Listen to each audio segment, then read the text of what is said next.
Okay, so we're here with Keith. Snipes. Yes. So today we're asking the people about the idea of white privilege and racial discrimination, and we just want to get your idea or input about if white privilege exists.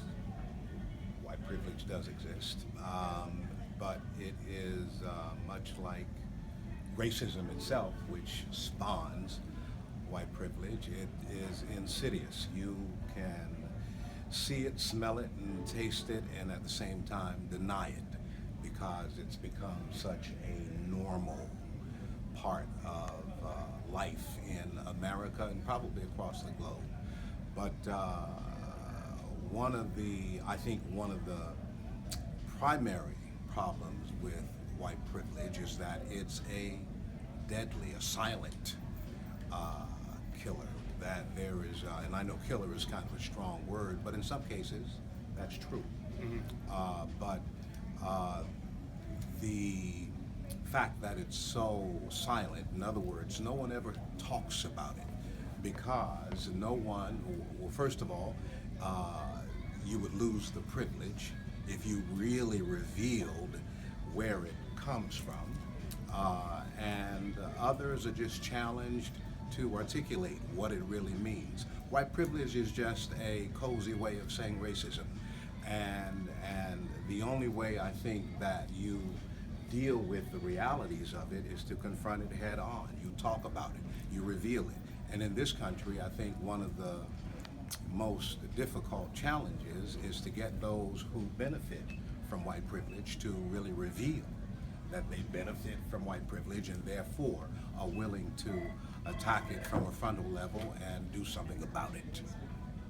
Have you ever had an experience yourself with white privilege, or you were discriminated I've against? never been the beneficiary of white privilege, but of course, I mean, you live in America. I'm a black male, so on a day-to-day basis, I experience it either blatantly or subtly.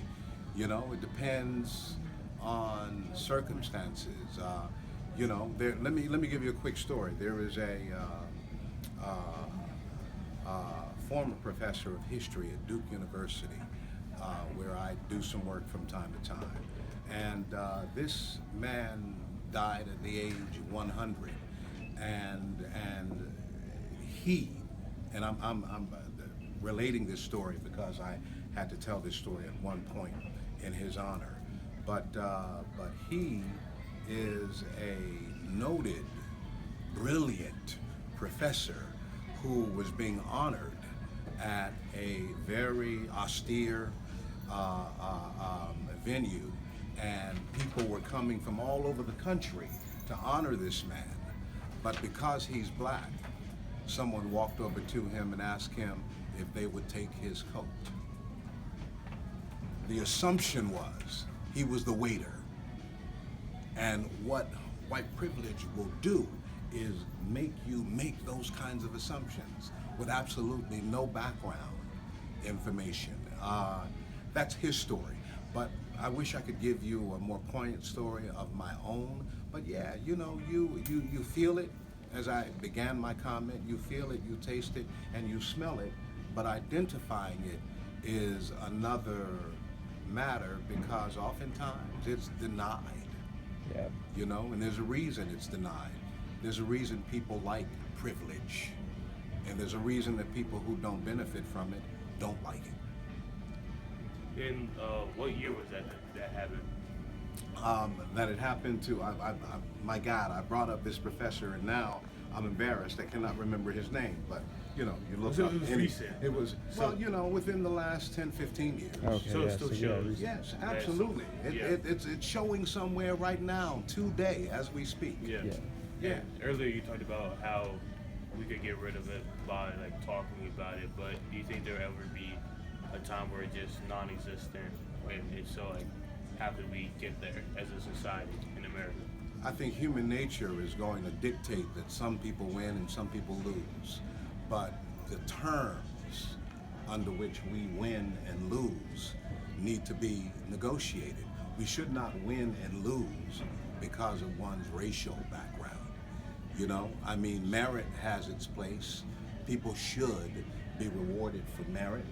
People should be rewarded for hard work. People should be rewarded for talent. But, you know, it shouldn't be based on race. So you'll never get rid of privilege per se. But you can at least try to have a passionate, honest, respectful, intelligent discourse on how we rid ourselves of this ugly demon that has been choking this country for centuries. That's good. Awesome. Thank you.